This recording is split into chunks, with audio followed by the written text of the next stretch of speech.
O áudio que vocês vão ouvir agora é parte do podcast Xadrez Verbal. Caso vocês queiram ouvir mais sobre esse assunto e outros temas de política internacional, é só ir em xadrezverbal.com.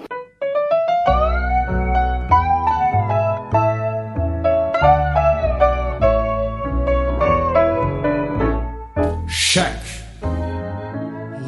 Castillo donde estaba cuando caíste en desgracia, el que siempre acompañaba tus momentos de viudez. Aliado de Guaidó diz que negociou o plano para mercenários capturarem Maduro. Então, meu caro Matias, essa foi, a principal notícia, a notícia mais exótica ou bizarra dos últimos 15 dias. Parece roteiro, eu não vou dizer roteiro de filme de Hollywood, porque falando assim, parece que é roteiro tipo do Mercenários do Stallone. Não, é pior. Na verdade, parece roteiro de um filme satirizando os filmes do Stallone. Entendeu? Não é o filme de ação, é o filme sátira. Não, filme... parece tipo o lado B dos filmes de ação, assim, tipo aqueles filmes que a WWF faz. Eu ia dizer que parecia um filme do Steven Seagal, mas... Não, Steven Seagal tem mais nível do que isso. Steven Seagal teve. Teve. Steven Seagal que é amigão do Putin, né? Steven Seagal é amigão do Putin. Steven Seagal pagou para ser decretado reencarnação lá de um monge tibetano. Tem gente que diz que Steven Seagal também falsificou lá uns registros de artes marciais dele, que ele dizia que tinha ganhado não sei que campeonato. Assim, o que eu sei é que ele é um grande mestre de Aikido. Mas ele teria extrapolado para, tipo, além do Aikido, ele manja das porra toda, né? Com o perdão aí do palavrão. Mas, enfim. Steven Seagal, a parte, vamos lá. Primeiro, assim, a parte factual, como sempre. Né? Domingo, dia 3 de maio, manhã de domingo, dia 3 de maio, uma lancha e um barco foram da Colômbia para a região da Baía de Macuto, né, que fica na Venezuela e não fica exatamente próximo da fronteira, fica ali mais na região central, no estado de La Guaira, tá? E perto de Caracas. Tem isso. Caracas, inclusive, que é banhada ali pelo Rio Guaíra, né, que é o mesmo nome da região. E aí, a primeira lancha, né, desembarcou ali alguns homens armados. Pescadores da região teriam alertado, né, a polícia e o exército. Muita gente disse que os pescadores capturaram os mercenários. Não foi bem assim. Os pescadores, eles deram um alerta, né, de olha, tem um barco estranho e tal. Não foi que os pescadores cobriram os homens armados de porrada, né? Se bem que no filme poderia ser. Sim. Mas chegou a polícia, chegou o exército venezuelano também, tivemos troca de tiros, tivemos pelo menos 6 mortos do barco, tá? A gente não sabe ainda se teve e quantos mortos do lado do exército venezuelano. A gente teve que, desse barco, nós tivemos 6 mortos e vários outros foram tomados prisioneiros. O segundo barco, ele foi alvo de uma ação da Marinha venezuelana, tá? E o segundo barco, as pessoas que estavam, né, no barco, eles foram ou capturados e alguns estão desaparecidos no mar, né? A Marinha venezuelana estaria, inclusive, procurando pelas pessoas. Aí, no dia seguinte, dia 4 de maio, o Maduro anunciou que teve 6 mortos e 16 capturados. E tem atualizações que já indicam que são 8 mortos, né? E entre esses capturados, 2 cidadãos estadunidenses. Isso. E a gente já vai chegar no nome deles, né, e tudo mais. Mas, assim, resumidamente, o factual acaba aqui. Né? O que agora tem são indícios, declarações, hipóteses, mas, assim, o factual mesmo, assim, acaba aqui. Aí, vamos lá. A história toda seria o seguinte, e isso, né, o que sustenta essa hipótese foi a entrevista do estrategista-chefe do círculo do Guaidó, ou do gabinete do Guaidó, se preferirem, né? Lembrando, Venezuela tem o Nicolás Maduro e o Guaidó, que é o presidente da Assembleia Nacional, que foi declarado em desacato, e são 5 anos de xadrez herbal falando de Venezuela. Não dá para resumir tudo aqui, né? Mas o Guaidó teria ali no seu círculo, né, de assistentes, ou gabinete, se preferirem, esse estrategista-chefe chamado JJ Rendon, né, Juan José Rendon Delgado. Ele reside em Miami. Aonde e ele mais? E ele é um oposicionista do Hugo Chávez, né, desde o final da década de 1990, tá? E posteriormente se tornou um oposicionista ao Maduro, tá? Ele trabalhou na campanha presidencial do Juan Manuel Santos, na Colômbia.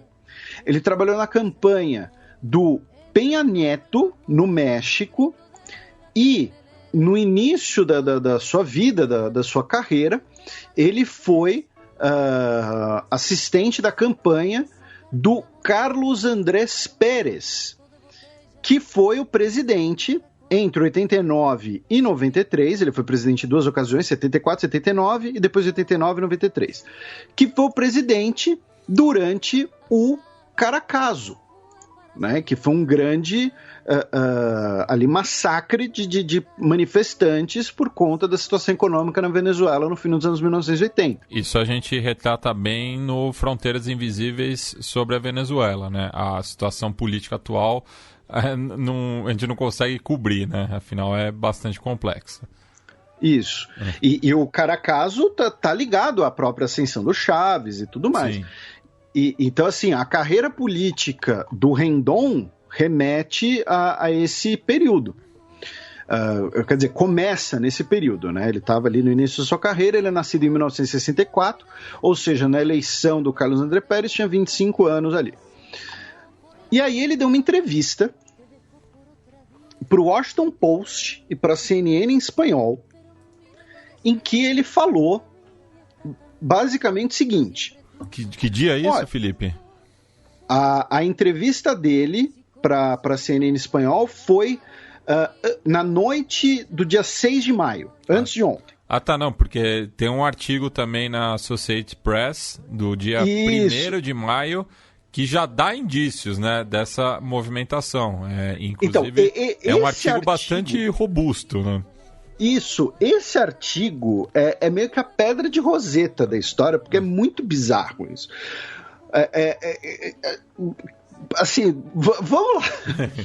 Mas, assim, o JJ Rendon deu essa entrevista pro Washington Post, para CNN em espanhol, falando, olha, é o seguinte, eu apresentei o Guaidó a um cara chamado Jordan Goudreau, que é um cidadão nascido no Canadá, naturalizado dos Estados Unidos, que foi boina verde do exército dos Estados Unidos, que os boinas verdes são as forças especiais do exército dos Estados Unidos. O Rambo era um boina verde. Tá? Não chega a ser PQD, né? Não, são coisas diferentes. O Boina Verde, ele é das Forças Especiais do Exército, especificamente. E esse cara, esse Jordan Goudreau, depois que saiu do Exército... Ele... Lembrando que ele atuou tanto no Iraque quanto no Afeganistão. E aí ele criou uma empresa de segurança em 2018 chamada Silvercorp USA. Aonde está baseada essa empresa? A Silvercorp é dos Estados Unidos. Não, mas no estado da Flórida. Ah, sim. E a gente já vai chegar nos laços políticos desse cara, porque a história é muito bizarra. Enfim, o JJ foi lá na entrevista e falou: eu apresentei o Guaidó ao Goudreau e a gente negociou para montar uma operação para derrubar o Maduro. Ele iria... E assim, o cara falou isso abertamente. Tá? E aí, ele iria fornecer 800 homens bem treinados, incluindo aí pessoas da empresa dele, quanto ex-militares venezuelanos. Eles fariam ali treinamento na Colômbia, e da Colômbia iriam fazer essa operação dentro da Venezuela, com o objetivo de causar um levante, né, das Forças Armadas, da população contra o Maduro, e capturar o Maduro para ele ser julgado nos Estados Unidos. E aí a gente combinou, né, a gente chegou num preço de 212,9 milhões de dólares, não sei porque não fecharam em 213, mas tudo bem, né, 212,9 milhões de dólares pela operação. E esse dinheiro seria parcialmente pago, tá, com os recursos obtidos do confisco de bens do Maduro e de integrantes do seu governo. Aí, segundo o JJ, ele teria feito essa apresentação, tá, no início de 2019, tá bom? Depois daquele Dia da Liberdade que falhou, que foi em 30 de abril de 2019. Tá? Que foi quando o Leopoldo Lopes pediu refúgio na Embaixada Espanhola. E aí, esse encontro entre eles, esse início de negociação, foi a partir de maio de 2019. Aí, em novembro de 2019, ainda segundo o JJ, o Guaidó e o Goudreau teriam discutido, teria rolado uma quebra de confiança. O Guaidó basicamente disse que ele não tinha como armar a operação, que ele estava enrolando ele e tudo mais. O JJ teria ali, como sinal de boa vontade, pago um sinal, entre aspas, de $50 mil do próprio bolso. Ele fala isso, tá? Inclusive tem um outro ator nessa trama toda, que é o Cliver Alcalá, que é um ex-oficial venezuelano que se exilou na Colômbia e atualmente responde por tráfico de drogas nos Estados Unidos, de que ele apresentaria condições, né, para empresários estadunidenses que, após a derrubada do Nicolás Maduro, eles teriam preferências nos acordos de exploração das jazidas petrolíferas. Isso. Teria e isso que você falou é importante, porque seria parte do pagamento, e a gente já vai falar desse Alcalá também, né, que muita gente, é muito bizarro. E aí, em novembro, né, teria rolado essa quebra de confiança. E o Guaidó teria, né, falado, não, isso aí não vai dar certo, vamos buscar outras opções. Segundo o JJ, o Guaidó sempre deixou claro que todas as opções estavam na mesa. Vou repetir, o JJ, que supostamente é um dos principais aliados dele, não sei porque ele quis abrir o bico. Para a imprensa, né, por cima. Só que, no final de abril de 2020, no final do mês passado, o JJ recebeu uma cartinha dos advogados do Goudreau falando, olha, vocês estão devendo $1,5 milhão como quebra de contrato, né? Vocês estão devendo aí a grana, né, da quebra do contrato. E aí, né, o JJ, ele fala o seguinte na entrevista: olha, eu acho que aquilo lá foi uma tentativa de chantagem, de que se a gente não pagasse esse 1,5 milhão, ele revelaria esses planos ao público. Fecha o JJ aqui. Agora a gente vai falar do Goudreau. O Goudreau, a gente mencionou, ele foi Boina Verde, criou essa empresa de segurança. A empresa de segurança do Goudreau forneceu segurança, né, com perdão da redundância, para comícios e eventos do Donald Trump e da sua campanha na Flórida e em alguns outros estados. E ele tomou conhecimento da situação na Venezuela naquele festival que o Richard Branson organizou na fronteira da Colômbia com um país vizinho. Venezuela Aid Live. No começo do ano passado. Então, o Goudreau, a primeira vez que ele tomou contato, né, com a oposição venezuelana foi nesse evento. E aí, nesses eventos em que ele forneceu segurança, ele teria estabelecido ali um contato, uma boa relação com o Kate Schiller, que foi assistente do gabinete do Donald Trump na Casa Branca, mas mais importante, é o cara que cuida da segurança do Trump por mais de 20 anos. É o cara que... No português, claro, é o guarda-costas do Trump. É meio que o guarda-costas, e ele também cuida, né, da segurança de evento e tudo mais, bem antes do Trump ser presidenciável, né, os eventos de Trump Tower, de campo de golfe, essas coisas. E aí, o Goudreau teria realizado algumas reuniões com o Kate Schiller, e nesse cenário, o Kate Schiller possivelmente, né, teria aproximado ali, teria feito um contato entre Goudreau e integrantes do aparato, né, do Estado dos Estados Unidos. O que eu quero dizer com isso? Talvez o Sesc Pompeia, talvez algum diretor da CIA, talvez algum militar da ativa. Enfim, o que o Goudreau e o Kate Schiller tiveram eventos juntos, realizaram reuniões juntos, isso é fato. O resto é hipótese / boato, tá? E assim, só nesse aspecto, né, que a gente vai tratar mais adiante, mas não é que a Colômbia e Estados Unidos estavam envolvidos nessa operação, mas tinha anuência, né? Estavam sabendo, né?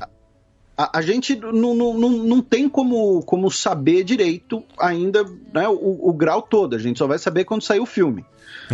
Né? Mas... E outra coisa, o Alcalá apresentava o Goudreau como sendo um ex-agente da CIA também. Isso. Aí a gente vai falar do Alcalá. O Alcalá, como você já explicou, ele era um general venezuelano, que aí ele fugiu para a Colômbia, ele desertou para a Colômbia, só que ele era procurado por tráfico de drogas. E aí a Colômbia entregou ele para o governo dos Estados Unidos, e nos Estados Unidos ele está meio naquela coisa, entre aspas, é uma analogia, porque eu não sei direito como é que seria a melhor expressão. Ele está meio que naqueles programas de proteção à testemunha, digamos assim. Ele foi para os Estados Unidos, ele não pode sair dos Estados Unidos, mas ele não está preso. Tá? Mas está respondendo a processo. Ele está respondendo a processo. Então é possível que ele tenha feito algum acordo do tipo, olha, vocês livram as acusações para cima de mim, eu ajudo vocês contando tudo que eu sei sobre Venezuela, sobre Maduro. Né? O fato é, ele não é nenhum santo. A questão é essa. E só um detalhe também, que o QG da oposição venezuelana, né, que tanto o Alcalá quanto o Goudreau se reuniam na capital colombiana, era o Hotel Marriott, né? E o Alcalá, além do que você mencionou, né, de que ele se apresentava como agente da CIA, e aí os caras foram lá... Ele apresentava, né, o Grudot. O Grudot, tá certo. Além dessa questão, tem uma outra... eu não vou dizer picaretagem, mas outra dissidência, digamos assim, que é o Alcalá e o Guaidó teriam tretado, teriam rompido, porque o Alcalá não teria criticado, teria condenado o fato de que o Guaidó pronunciou-se, né, falou algumas vezes no início desse ano e no ano passado, que aceitaria negociar com o governo Maduro para o fim da crise, para uma transição e tudo mais. E Alcalá falou, não tem que negociar nada, tem que tirar o Maduro e ponto final. Né? E o Guaidó teria respondido, olha, eu que mando aqui, eu que sou o presidente interino da Venezuela, eu que sou o líder da Assembleia Nacional, você segue minhas orientações. Então, teria tido ali um rompimento entre os dois. Aí a gente vai para duas coisas que são talvez as mais bizarras, antes da gente partir para a gente tentar dar algum sentido nisso tudo. Uma delas foi que, no final de março, as autoridades colombianas confiscaram um carregamento que tinha fuzis semiautomáticos, equipamentos de visão noturna, rádios, capacetes, coletes à prova de balas, e eles apreenderam esse carregamento e falaram, né, avisaram para as autoridades dos Estados Unidos, falando, olha, eu acho que a gente acha que esse carregamento veio da Venezuela para forças da ELN, dissidência das Farc, alguma coisa assim. E aí, o governo dos Estados Unidos, via o seu representante especial para a Venezuela, o Elliot Abrams, falou, olha, a gente não está sabendo de porcaria nenhuma disso nesse sentido. E aí, no dia 26 de março, o Alcalá falou, não, essas armas, eu que estava contrabandeando da Venezuela para a Colômbia, para nossa operação. E aí o governo dos Estados Unidos teria tentado dar um corte ali no Alcalá, que é esse, né, usando o termo aqui de novo, mas que você também já demonstrou, né, é o picareta mor, digamos assim, dessa história. Picareta no sentido do cara que né, acha que, sei lá, que vai conquistar o mundo, não sei. Então, assim, teve esse carregamento dia 23 de março, e aí dia 26 de março o cara fala como se fosse a coisa mais normal do mundo, olha, esse carregamento era eu que contrabandeei das forças da Venezuela. Aí entra a segunda coisa bizarra, que é o comportamento do Grudot. Como você mencionou, meu caro Matias, e isso é bizarro, a gente vai recomendar. Eu vou até pedir para Carol linkar no post do Xadrez Herbal. A gente normalmente não pede para linkar tantas matérias assim, mas essa matéria é realmente bizarra. Essa matéria da Associated Press, do dia 1º de maio. E aí o texto, né, assinado pelo Joshua Goodman, conversa ali com algumas fontes, conversa, por exemplo, com o Efraim Matos, que é um ex-SEAL da Marinha dos Estados Unidos, que trabalha na empresa do Grudot, que estaria treinando esses mercenários. Enfim, cita várias fontes, menciona o Grudot, inclusive, e a matéria basicamente coloca o plano assim, olha, a gente está treinando uma galera na Colômbia, e aí essa galera da Colômbia vai de lancha para Venezuela, e a gente vai pegar o Maduro e vai fazer causar um levante nas Forças Armadas venezuelanas. É isso aí, entendeu? Ela foi publicada no dia 1º de maio. Aí, antes mesmo dessa operação, tanto o Grudot ele já tinha estado na Venezuela tentando recrutar dissidentes nos quartéis. Que ele teve até um problema no barco, não foi? Um negócio assim. Aí, né, 1º de março sai essa matéria sobre a empresa do Gaudreau. Maio. 1º de maio. Aí, 3 de maio, tem o ataque.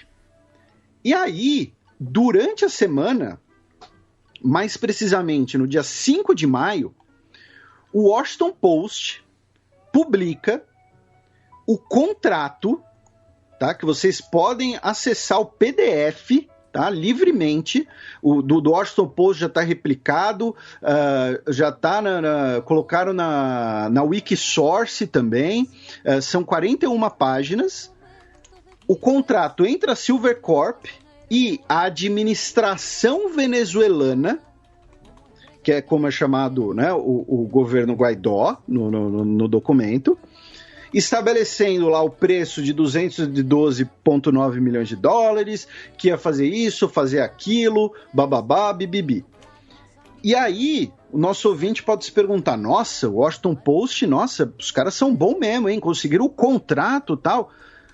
Não foi que o contrato, assim, um repórter conseguiu de uma fonte obscura. O Gaudreau mandou o contrato pro jornal.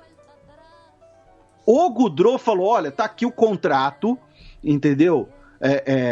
Eu tentei invadir a Venezuela assinando o contrato com o Guaidó e o custo ia ser esse e se eu pegasse o Maduro ainda ia cobrar os 15 milhões da recompensa por tráfico de drogas.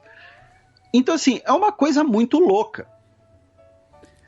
Aí, colocando, né, outro 2 fatos, né, mais circunstanciais, mas também interessantes, é que, primeiro, como você mencionou, dos capturados, 2 são cidadãos dos Estados Unidos que trabalhavam na empresa do Gaudreau, ambos ex-militares, chamados Iron Barry e Luke Denman. E, dentre os mortos, estava um ex-capitão das Forças Especiais Venezuelanas, chamado Robert Colina, cujo apelido dele era Pantera, que alguns dos nossos ouvintes, talvez, né, podem até buscar, não sei se vão se lembrar, mas no dia 30 de abril de 2019, quando teve aquele levante do Guaidó, né, o Dia da Liberdade, né, Operação Liberdade, que ele chamou, esse militar, esse Pantera, ele tirou várias fotos com eles. Ele era um dos principais líderes da parte militar do Levante. Então, assim, ao mesmo tempo, isso mostra que tinha, sim, alguma articulação entre militares dissidentes, entre militares que desertaram da Venezuela. Para mim, especialmente a morte desse cara, e infelizmente, não precisam buscar, tá? Mas tem as imagens, né? A morte desse cara meio que desmente a possibilidade de que poderia, né, que algumas pessoas ventilaram que poderia ser uma false flag ali, que o Maduro, né, fingiu tudo para ficar bom para ele. Tá tudo documentado, não só... tá tudo documentado. Não só o corpo, né, mas... Exatamente, porque assim, uma coisa é você, morreu uns caras ali, e você vê, tipo, né, são, entre aspas, pessoas que nunca foram vistas antes. Um era um dos principais caras pró-Guaidó dos militares, né, um ex-integrante das Forças Especiais e tudo mais. Então, assim, eu acho que a gente conseguiu fazer um resumo apropriado e honesto de toda a situação bizarra. Agora entram as 500 toneladas de perguntas. Né? Primeira pergunta é: o governo dos Estados Unidos sabia do que estava rolando? Se sabia, apoiou? Ou, como você disse, foi só assim, conivente? Né? Falou, olha, tá bom, vai, tenta aí, se der certo deu, se não der não deu, a gente tem como negar. Né? Lembrando que os Estados Unidos está realizando uma operação marítima no Caribe antidrogas, que não chega a ser uma intervenção na Venezuela, porque, até comentei isso na época, não tem porta-aviões, mas a gente está com uma presença militar atípica dos Estados Unidos no Caribe, então isso favorece a hipótese de que os Estados Unidos é um participante ativo. E no artigo da AP, isso não fica claro em relação aos Estados Unidos, mas em relação a Bogotá, mostra que eles sabiam sim da operação, mas que existiu até uma distensão, vamos dizer assim, né? Porque a inteligência colombiana estava vendo que ia dar ruim. Então é o que você falou, né? Foram ali coniventes, né? Meio que, olha, tá bom, vocês acham que vai dar certo esse negócio aí, então vai lá, tenta fazer isso daí, mas não, a gente, né, vai ficar aqui na moita. Então, a primeira pergunta é, o quão o governo dos Estados Unidos sabia e estava envolvido? Porque ao mesmo tempo aí também é aquela coisa de filme, né? Usaram mercenários para ter a possibilidade de negar o envolvimento. Né? Ao mesmo tempo, né, o fato o governo dos Estados Unidos quer o Maduro fora do poder na Venezuela, o governo dos Estados Unidos fornece, digamos assim, um amparo jurídico para essa operação de, olha, se pegar o Maduro, a gente julga ele por tráfico de drogas, por narcotráfico, né, tem a recompensa de 15 milhões por ele e tudo mais. Né? O curioso é que acho que foi o próprio Grudeau que marcou o perfil do Donald Trump no Twitter no acampamento, né? Não quer dizer que o Trump estava envolvido, mas ele buscava esse respaldo. E depois ele apagou o tweet, sim, né?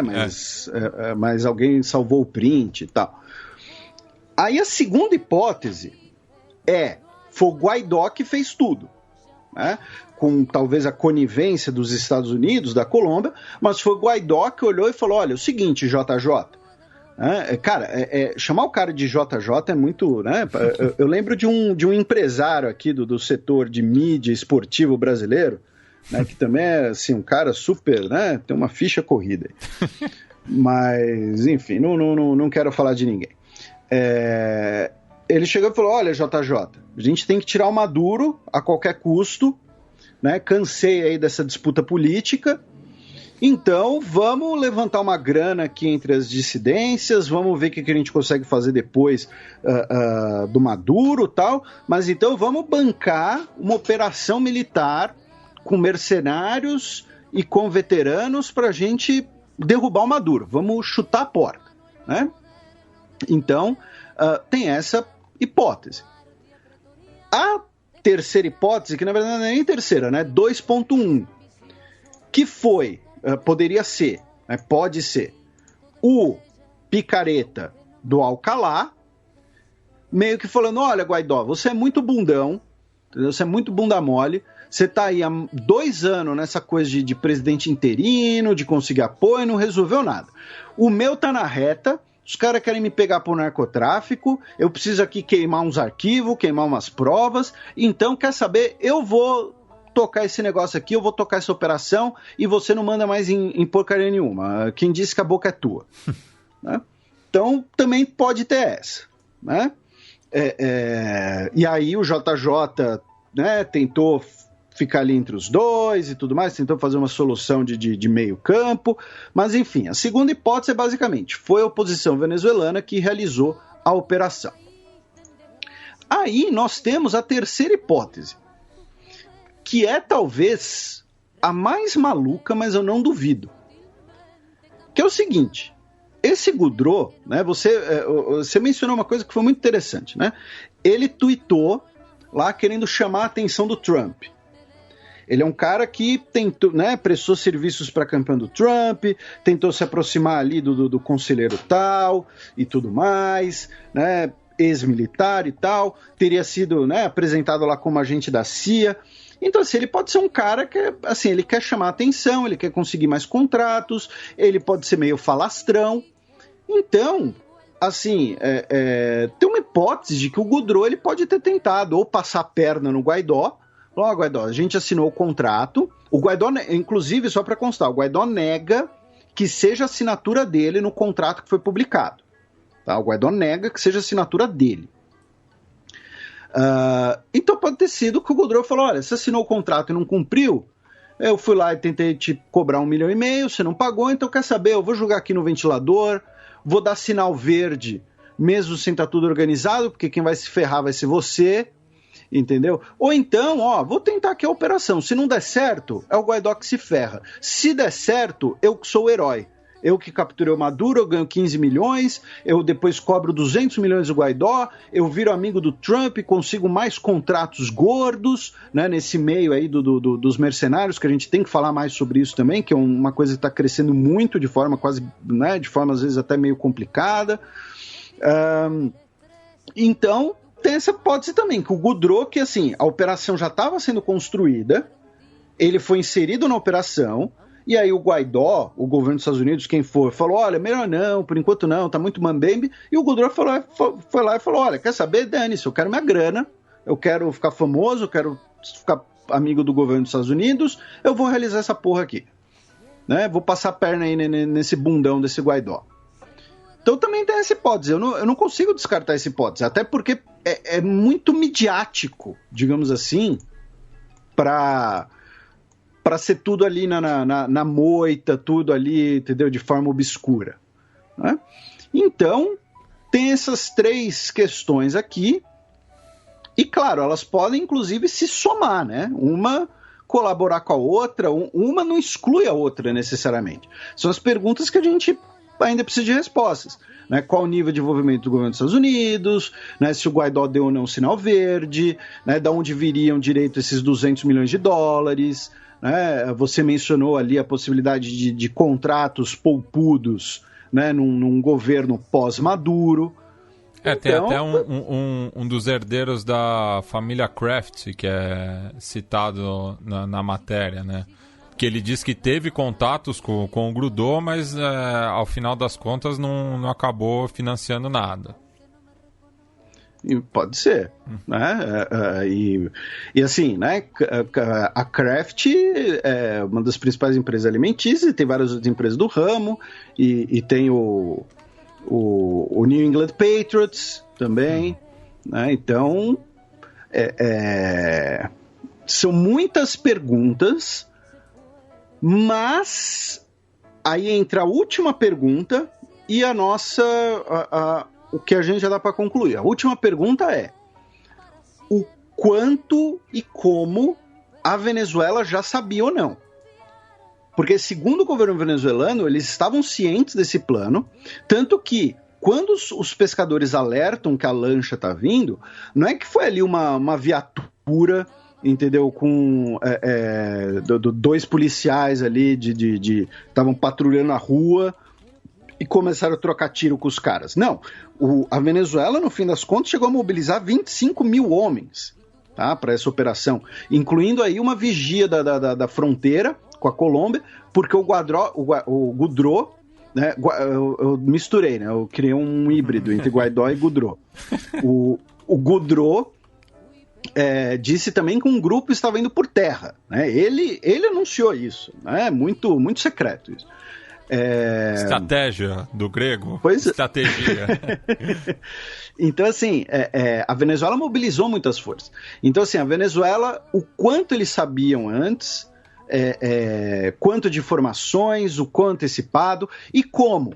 Tinha um agente duplo, tinha gente infiltrada, ou então, enfim, um serviço de inteligência exterior, por exemplo, o serviço de inteligência cubano ou russo avisou a Venezuela, olha, a gente está notando ali uma mobilização estranha, entendeu? É bom vocês ficarem de olho e tal. Ou então pode ter sido um agente duplo também, um cara que está lá dizendo, não, é isso aí, eu vou dar um tiro no Maduro, mas, né, no fim do dia ele está lá mandando as informações para Caracas.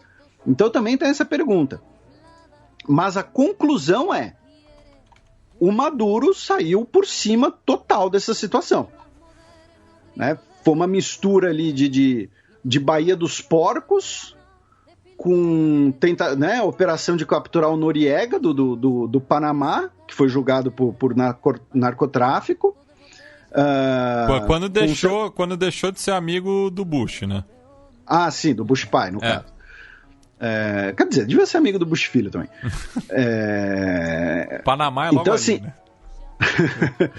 Então, assim, foi essa situação, essa mistura de dois episódios históricos, para os nossos ouvintes que não conhecem e tiveram com preguiça de procurar no Google, resumidamente, a Baía dos Porcos foi uma operação em 61, quando o governo do JFK financiou dissidentes cubanos para invadirem a ilha de Cuba e tentar iniciar uma operação para derrubar o Fidel Castro. E essa operação foi totalmente derrotada, e o Fidel Castro usou isso, né, como símbolo político durante muito tempo. De, olha, os Estados Unidos tentou me derrubar, os Estados Unidos tentam me matar, tentam derrubar a revolução, e a gente derrotou os caras. E o Maduro vai conseguir fazer uma coisa muito parecida. Na verdade, ele já está fazendo, né? O Maduro basicamente desfilou na TV, mostrando o armamento apreendido, mostraram na TV os interrogatórios dos 2 cidadãos dos Estados Unidos. Alguns dos nossos ouvintes podem até estranhar, mas, Felipe, vocês não repercutiram o interrogatório dos caras. É porque, assim, interrogatório de gente sob custódia, em qualquer situação, é sempre muito complicado de você dar credibilidade, né? Ainda mais, a gente vai passar seu interrogatório na TV, né? Então o cara, né, não necessariamente o que ele está falando é verdade, a real é essa. E eu não estou falando isso aqui como uma posição em relação ao governo Maduro, uma posição em relação a pessoas sob custódia, sendo interrogada perante uma câmera. Então, assim, o Maduro saiu por cima, novamente mostrou que enquanto as Forças Armadas venezuelanas estiverem do lado do Maduro, o Maduro não vai cair, né? A chave do poder na Venezuela é o Padrino, comandante das forças venezuelanas. E, finalmente, coloca o Guaidó perante a comunidade internacional, diminui o capital político dele. Porque agora vai ficar suspeita de qualquer jeito. Olha, Guaidó, você sabia do que estava rolando? Você que organizou essa coisa aí de filme dos Trapalhões? Você fala que quer dialogar, mas faz um negócio desse? Você assinou lá o contrato ou não? Você ia pagar 200 milhões pros caras? Como é que é? Então, assim, a gente não sabe, mas que a suspeita, digamos assim, vai recair no Guaidó, isso não tem dúvida. Então acaba também ele perdendo parte do seu capital político nesse processo de transição, especialmente, né, pensando na hipótese de que pode ter um racha dentro da própria oposição venezuelana, de que teve lá um general que está longe de ser uma flor que se cheire, falando, olha, o Guaidó é bundão, eu que vou dar conta aqui da operação, eu que vou derrubar o Maduro. Então...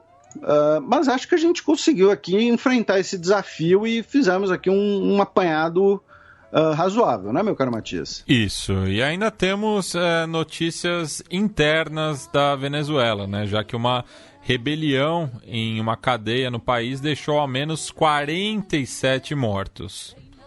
Isso, a gente teve uma rebelião no centro penitenciário de Los Llanos, que fica no oeste do país, após uma tentativa de fuga em massa. E essa rebelião teria sido motivada depois da proibição de visitas na cadeia por conta do novo coronavírus.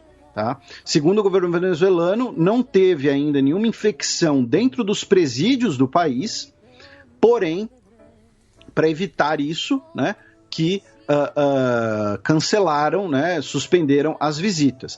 Além disso, também teria a questão de que as condições prisionais estariam longe das ideais. Por exemplo, o presídio ele tem capacidade para 750 presos, mas atualmente estariam 2.500.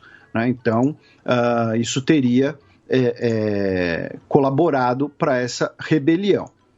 E aí, a gente vai para as relações Brasil-Venezuela, meu caro Matias. Isso. Porque o governo brasileiro, né, o Itamaraty, emitiu um documento na terça-feira, dia 28 de abril, dizendo que os 34 funcionários diplomáticos venezuelanos, né, do governo Maduro, no caso, deveriam ser expulsos do Brasil, deveriam sair do Brasil, né, até o dia 2 de maio.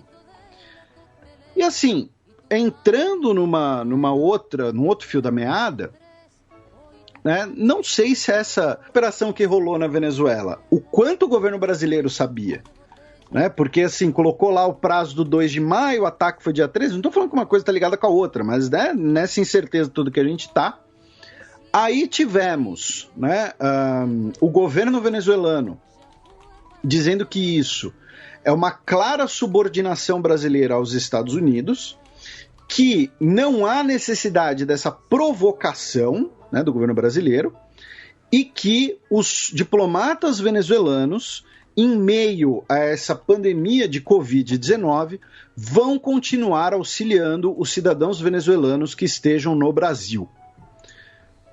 A Procuradoria-Geral da República, né, pelo Augusto Aras, disse que a decisão do Itamaraty pode contrariar tratados e convenções internacionais sobre representação por conta da pandemia, já que você fazer o diplomata venezuelano se deslocar, né, no meio de uma pandemia oferece riscos de contágio que violariam, né, a Convenção de Viena de Relações Diplomáticas em 61, já que a vida, integridade física, saúde dos membros de missões diplomáticas, seus familiares e funcionários têm que ser garantidas pelo país que recebe. Né? Então, basicamente falando o seguinte, olha, o Brasil não pode expulsar os venezuelanos, os diplomatas venezuelanos, porque isso quer dizer que eles podem se expor ao Covid, e isso quer dizer, então, que o Brasil estaria descumprindo esse acordo. E aí o STF suspendeu a expulsão dos diplomatas venezuelanos no sábado, dia 2 de maio, viu uma decisão do Luiz Roberto Barroso, tá? Dizendo que essa decisão viola razões humanitárias mínimas e que esses diplomatas não representam qualquer perigo iminente que justificasse, né, esse risco de saúde. Então, resumindo, né, a saga toda, foi isso. Aí a gente vem aqui para o Brasil, né, com 3 notícias pontuais aqui. A primeira delas foi que a Boeing desistiu de comprar a área de aviação comercial da Embraer. Tá? O acordo foi assinado em 2018, a Boeing anunciou que vai rescindir o contrato, né, já dizendo que a Embraer não atendeu às condições necessárias. Na minha opinião, isso daí é caô, porque assim, como a gente até mencionou antes, né, o setor de aviação vai entrar num buraco enorme por conta da pandemia. Então a Boeing virou e falou assim, olha, né, a Embraer não está cumprindo aí as condições e tal, vamos rescindir o contrato. Mas no fim das contas foi uma rescisão, porque, olha, né, a gente vai enfrentar aqui uma crise, vamos ter que apertar os cintos, então não vamos sair ampliando a operação, comprando empresa nem nada. Né, então assim, desculpe os termos um pouco mais, né, mais diretos, mas é caô. Né, é o popular caô, né, essa grande expressão que o Rio de Janeiro, né, nos legou ao mundo. Né? Um brasileiro foi preso em Barcelona, suspeito de assassinato de 3 sem-teto em um mês. Né? O nome disso é psicopatia. E ele foi preso depois de uma tentativa ou de um eventual 4º assassinato. E a terceira notícia sobre o nosso Brasilzão foi que o chanceler Ernesto Araújo, né, o chanceler do barulho, nosso Ernestão, chanceler. Nosso, enfim, ele tem pesadelos com Tinga todas as noites. Ele escreveu um texto criticando as ações de isolamento social e de confinamento tomadas por conta da pandemia. Né? A gente chegou até a falar sobre isso, né? Que era, né, o conspiração comunista e tudo mais. E nesse texto ele compara essas medidas com campos de concentração nazistas, né? E essa é a expressão que ele usa, tá? Abre aspas, campos de concentração nazistas, fecha aspas. E aí diversas organizações civis judaicas emitiram notas de protesto, como a Confederação Israelita do Brasil e o Comitê Judaico Americano, que é dos Estados Unidos, que é inclusive um órgão mais à direita, tá? E dizendo que, olha, Ernestão, você não pode fazer uma comparação dessa, né? Porque o nazismo matou milhões de pessoas, incluindo aí 6 milhões de judeus, E você está falando que ficar em casa, né, durante a pandemia para não pegar uma doença é a mesma coisa. Então você tá viajando na maionese.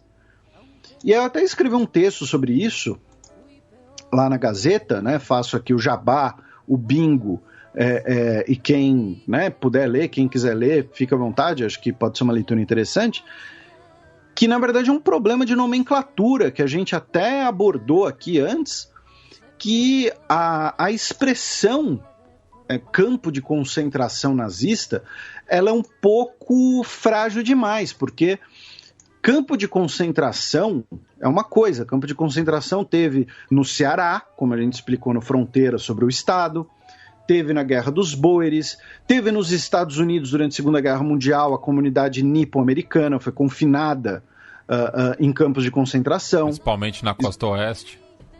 Exatamente, porque duvidavam da lealdade deles, né, em relação ao país e ao Japão. Com os japoneses aqui em São Paulo também. Isso é mostrado no Corações Sujos. E o campo de concentração, né, é isso, é uma coisa. O nazismo foi pioneiro, e pelo menos até hoje exclusivo, em criar o campo de extermínio. Né? Dachau foi um campo de concentração na Baviera, construído em 1933 ainda, 1933, para prisioneiros políticos, comunistas, testemunhas de Jeová, homossexuais, ciganos, opositores políticos, né? Ciganos, opositores políticos em geral. Quando a gente fala, por exemplo, de Auschwitz, quando a gente fala de Treblinka, quando a gente fala de Birkenau, nós estamos falando de campos de extermínio, né? Um campo que era voltado para a matança numa escala industrial. Numa lógica de linha de montagem. Olha, o trem vai chegar a tal hora, as pessoas vão tal hora para a câmara de gás, e tal hora para o crematório, e tal hora para... Entendeu? Não era... Por exemplo, em Dachau, né, morreram dezenas de milhares de pessoas. Só que assim, se a gente comparar, em Dachau, se não me engano, foram cerca de 300 mil prisioneiros e cerca de 40 mil morreram, né, de maus tratos, subnutrição, trabalho forçado. Em Auschwitz, foram cerca de 1.300.000 prisioneiros e desses 1.150.000 morreram. A gente não está falando de um campo de concentração, que é algo absurdo, que é algo execrável. Não é a mesma coisa com um campo de extermínio. Né? Então, o problema, um dos problemas, né, do texto do Ernestão, do Big Ernest, começa aí. Então, fica lá a sugestão da leitura. E aí, agora a gente vai rapidamente para o Mercosul. A Argentina pediu para sair das negociações comerciais futuras. Minutos após a gente gravar a última edição. E para manter, né, a ironia, está rolando hoje, né, uma reunião do Mercosul que pode acertar, né, como vai ser a situação. Porque não é que a Argentina está saindo do Mercosul. Né? O que a Argentina está fazendo é falar, olha, a gente não vai participar de negociações nesse momento, a Argentina está passando uma situação econômica muito complicada, a gente tem que botar ordem na casa, a gente não quer discutir essas questões. Então, e aí está rolando, né, uma reunião por videoconferência, né, do Mercosul, e é capaz de, quando esse programa sair ao ar, logo depois sai o comunicado dizendo o que foi decidido, né, só para ferrar a gente. E nesse momento também, enquanto a gente está gravando, o presidente da Argentina, Alberto Fernandes, o governador da província de Buenos Aires, Alex Kicillof, e o governador da cidade de Buenos Aires, Horácio Rodrigues Larreta, lembrando que o Larreta é da oposição, se dirigiram os três juntos à população para reforçar a importância do isolamento social. E aproveitando então, meu caro Matias, antes da gente falar do Uruguai, também tem uma notícia sobre as prisões argentinas. Isso, né, que você trouxe. Também na última sexta-feira, né, enquanto a gente estava gravando o programa, eu estava acompanhando a situação, principalmente no Carcel de Devoto, né, que é o principal da cidade autônoma de Buenos Aires, mas era uma situação que se espalhou por todo o país, né, entre outros cárceres, né, em Santa Fé, La Plata e Florencio Varela, por conta também da proibição de visitas, né, aos presidiários, mas por conta de um precedente jurídico em Mar del Plata foi liberado o uso de celulares para os presos conseguirem falar com os seus parentes, né? E a partir do uso dos celulares, eles conseguiram se articular e criar esse movimento de diversos motins pela Argentina, justamente para liberação de presos que já estão na última etapa da sua pena, né? E também aqui na região do Prata, né, e a gente vai rapidinho para o Uruguai, onde o governo do Lacalle Pou enviou ao Congresso um projeto com 502 artigos, que na verdade, uma grande reforma do sistema jurídico do país, incluindo aí o Código Penal, né? É uma grande reforma constitucional, só que ela foi mandada como uma lei de urgente consideração, que é mais ou menos como a medida provisória no Brasil, só que ao contrário, né? A medida provisória brasileira é o seguinte: a hora que o presidente assina, ela está valendo por 90 dias, e caso o Congresso não aprove ou não vote, ela caduca, né? Ela deixa de valer. Lá é o contrário. Se o Congresso tem 90 dias para debater ela, se depois de 90 dias o Congresso não aprovar, não debater, ela está automaticamente aprovada. Eu achei isso meio curioso, né? E outra coisa também, a Faculdade de Ciências Humanas da Universidade de la República observou a atuação no parlamento em comparação com o mês de abril do ano passado, e se apresentaram 54 projetos de lei a menos, 82 no total, porém aprovou-se 15 leis, ao contrário de uma no mesmo período.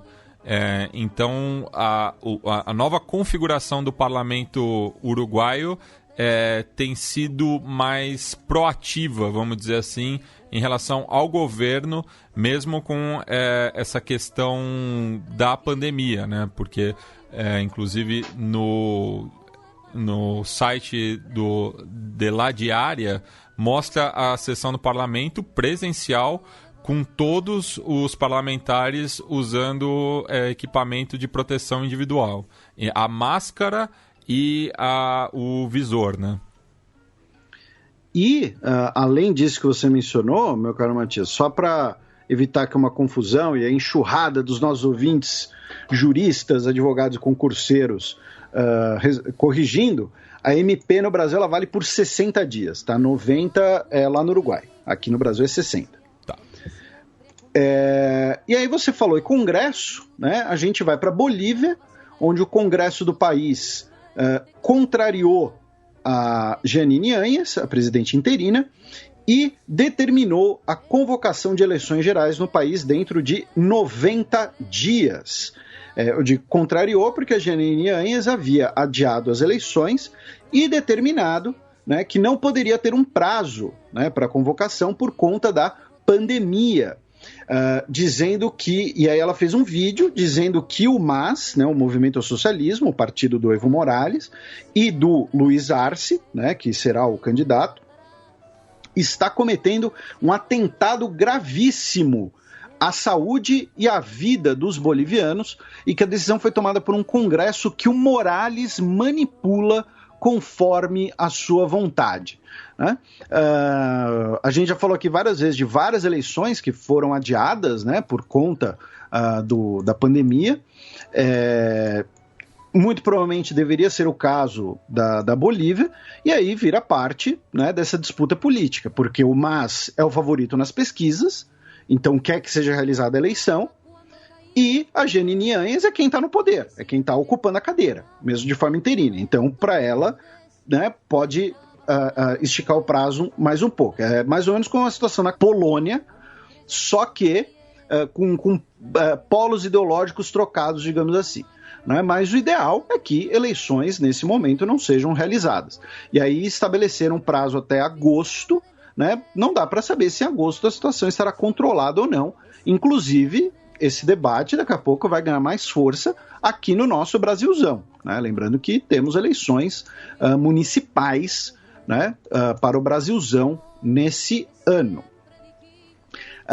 E finalmente a gente vai até a Colômbia, onde a revista Semana publicou uma extensa reportagem com diversos relatórios do exército colombiano, dizendo que o exército monitorou e vigiou de forma irregular mais de 130 pessoas a pedido / mando, né, de uma agência de inteligência norte-americana, que não foi especificada, mas muito provavelmente a CIA, né, ou a NSA.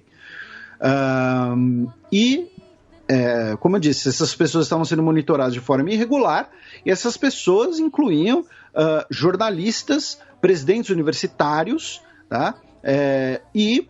Está rolando agora um debate na Colômbia, né, sobre o papel do exército na política do país, sobre esse aparato. E aí o ministro da Defesa, o Carlos Gomes Trujillo, afastou da ativa 11 oficiais, e um outro general apresentou sua aposentadoria, né?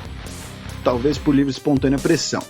Mas 11 militares, pelo menos, foram afastados, pelo menos nesse momento, por conta aí desse episódio.